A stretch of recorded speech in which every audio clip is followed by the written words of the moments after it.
Daddy, andiyan ka lang pala. Kanina ka pa hinahanap ni Cody. Sorry naman, ninanamnam ko lang yung pagka-unemployed ko. Ano na naman ba yung binabasa mo? Ito, book ni James Clear, Atomic Habits, pampalakas ng loob. Alam mo na, need natin yakapin tong bagong reality natin. Dati, may routine ka. Ngayon, routine mo, gising, kape. Tayo na, anong gagawin ko sa buhay ko? Pero alam mo ba, ang sabi ni Atomic Habits, you don't rise to the level of your goals. You fall to the level of your system. Lalim, di ba? Daddy, nakainom ka ba? Ang aga-aga, pinadudugo mo yung ilong ko. Ano ba yung mga system-system na yan?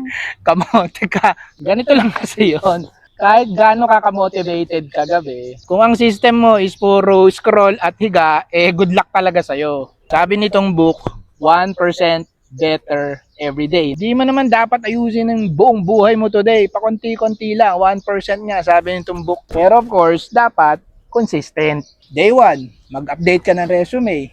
Day 2, mag-apply ka.